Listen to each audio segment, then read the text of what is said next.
Hey, what's going on YouTube? Alabama Reloader here. So back at the reloading bench, and I want to go over the latest round of testing with 280 Ackley improved. Now you guys know I'm trying to sort of work through some powder and some bullets and stuff, just try to burn up some of that in the 7 mil caliber here, and yeah, kind of testing some different combinations, I guess, if you will. Some of the stuff, I mean, there's a lot of great information out on YouTube now, especially people that are really kind of diving into the whole Gordon's reloading tool and you know, putting out information on what powder is optimal and what you should be using and shouldn't be using and what powder to stay away from and all this other stuff, which is great. But I'm not like that. I'm just different. I'm just weird, I guess.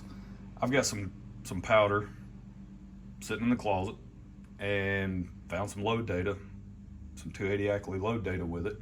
And so got the powder, I got the bullet, and we're just gonna test it, see what it, see how it performs, see what it does on target. And I've already shown you guys this particular bullet. This is the Speer 160 Grand Slam, which is a really good hunting bullet.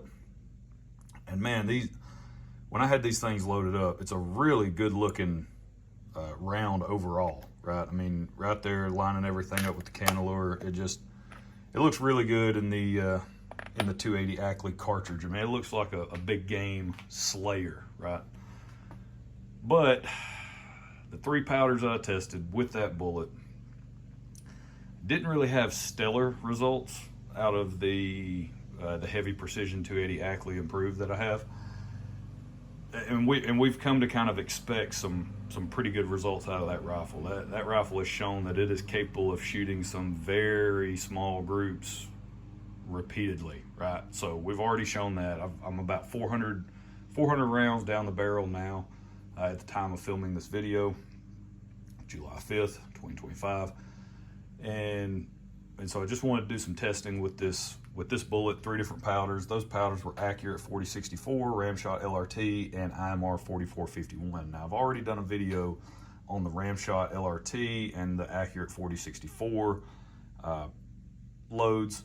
Today is going to be the IMR 4451. Now before we look at the target, one of the things I do want to touch on is if you are working with 280 Ackley improved, might not be a bad idea to check out, if you have IMR 4451, right?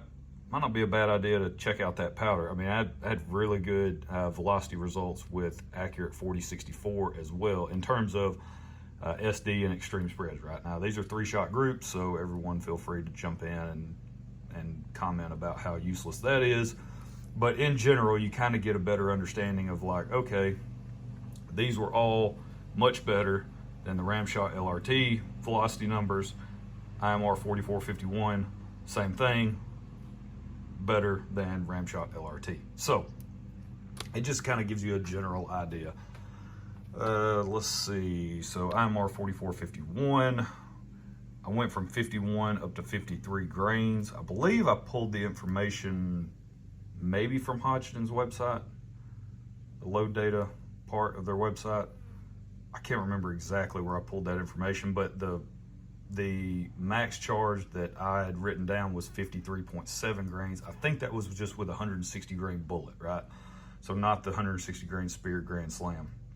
So I believe that's why I stopped short of that max. And I did that with all 3 of these powders because I don't think there was actual load data. Speer doesn't have 280 Ackley load data available. So, and I don't believe any of this data was using the Speer 160 Grand Slam. So kind of using a comparable bullet weight of 160 grains, I wanted to stay a little bit on the lower side of the charge weight range just to, well, not necessarily the lower side, but not go up to whatever the published max was for that powder and bullet weight combination. But you can still see here with IMR 4451, we got up over 2,800 feet per second. 160 grain bullet, not too bad. Not great, not amazing, but not bad. That'll definitely get the job done. So velocity numbers were pretty good overall. So now let's look at the target. The target spoiler alert, it's gonna look very similar to the other two powders. It's just not that great. This rifle does not like this bullet, or at least with these three powders that I've tested, which over these three, you would think that if it actually liked that bullet, out of these three powders, it would shoot something decently well. It kind of didn't.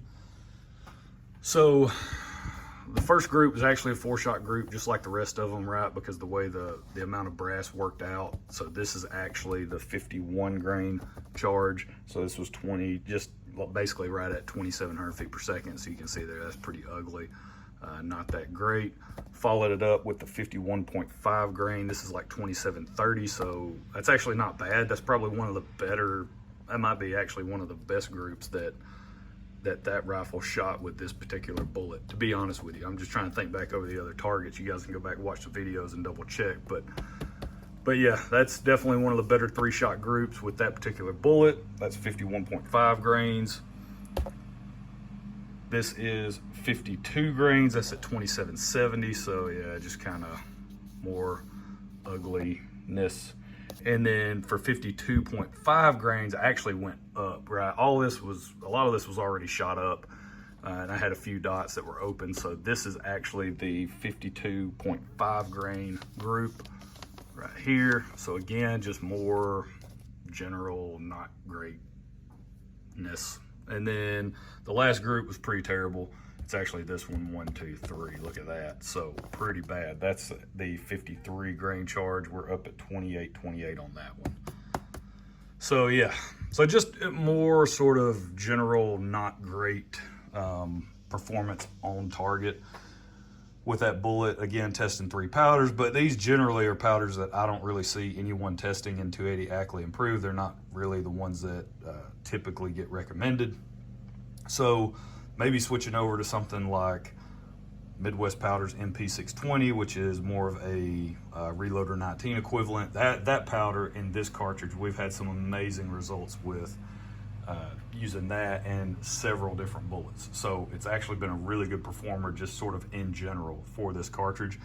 So maybe switching over to something like that might be better, right? Some of the data that I was able to find, right? Reloader 19, you're talking about 59.1 grains for a 160 grain bullet.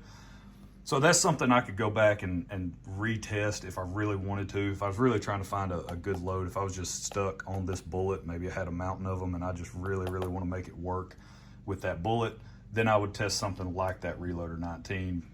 Well, it's Midwest Powder's MP620, which is a Reloader 19 equivalent, I will say. So it's not exact grain for grain equivalent in terms of the data, so you do have to start a little bit lower and work your way up. You got to be careful about that. That got me into trouble to start this project way back when I first started hand loading for it. I was using that powder, and we kind of started off a little bit too hot. Actually, I think I blew a couple primers, stuff like that. So you can go back and watch all that information as well, or watch all those videos to see all that. But that might be a powder that I would circle back and test this bullet in the future if I was just hung up on this particular bullet, which I'm not. I just had some of these laying around and thought I would test them in this rifle, see how it did. Again, using Hornady brass. I mean, this stuff, I don't even know how many firings we have on it now, but it's a handful for sure. Like I said, I'm up to about 400 rounds down the barrel, and they've all been with this particular brass.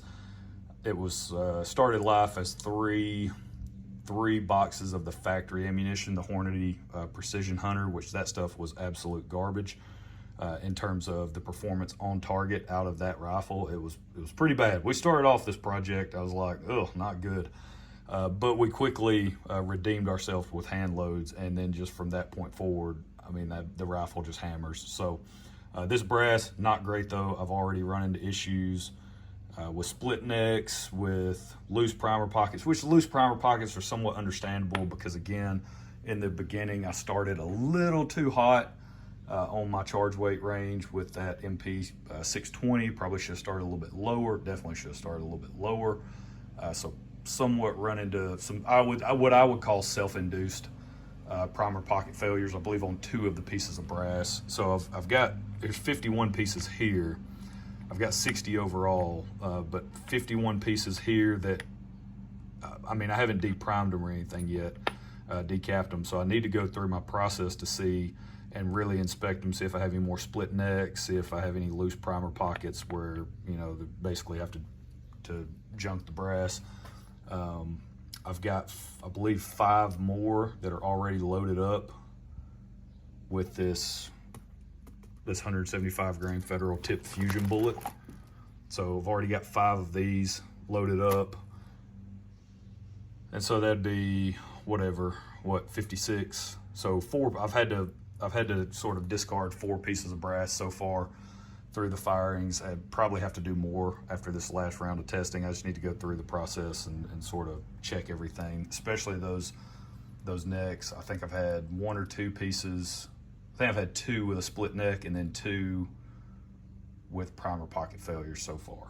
So, but that's kind of the state of the 280 Ackley improved project, sort of where we stand. I still have a ton of 7mm bullets that I would like to do some further testing with, but I think what my plan is to go ahead and switch over to this seating depth test.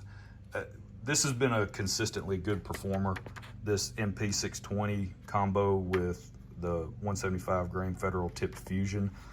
I've shown this time and time again. I mean, it's been a consistently good performing load, and it has shot very well out of that rifle.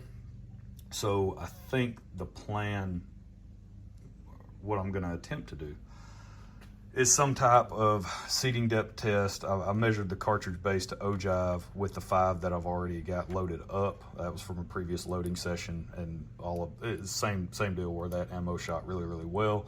So that's gonna be my baseline. That's what I've been loading to this whole time, the 3.330 overall length, and then that gives you a cartridge base to ogive number of 2.685.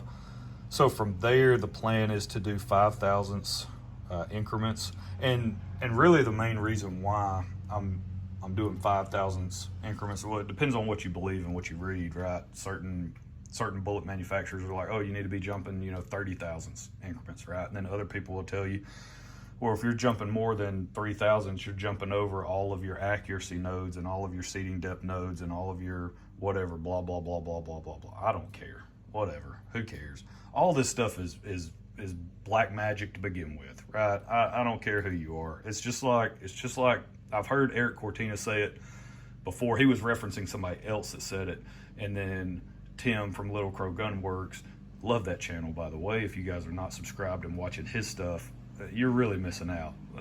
His videos are awesome. But Tim over at Little Crow Gunworks, he mentioned the same thing in, I believe, one of his last videos that he just uploaded, that you go and talk to like some of the top tier guys, they'll go, hey, I'm doing all these steps.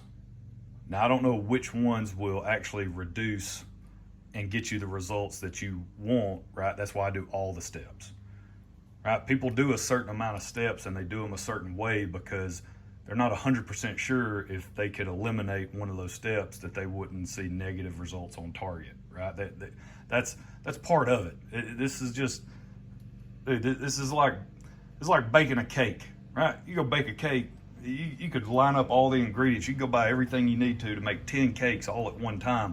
All 10 of them are going to be slightly different. It just is what it is. I mean, this stuff is like, you're getting down to chemistry at this point, right? It's just, it's a little bit of black magic-ish going on here with the reloading part. So, and I think people need to understand that, right? Like, it's not a hard fast, like, man, if I'm going to do it this way, I'm going to yield the best results possible. You don't know that, right? Well, I'm only going to jump 3/1000ths because if I jump 4/1000ths, I'm jumping over my, my seating depth. I'm only going to do 3/1000ths because if I go to 4/1000ths, I'm completely jumping over everything. It's like, well, you don't know that. That testing works for you. You've been able to repeat it time and time again. Sure, in a rig that costs $10,000 to $15,000, go ahead. Yeah, I believe it. I believe it's consistent and repeatable at that point, right?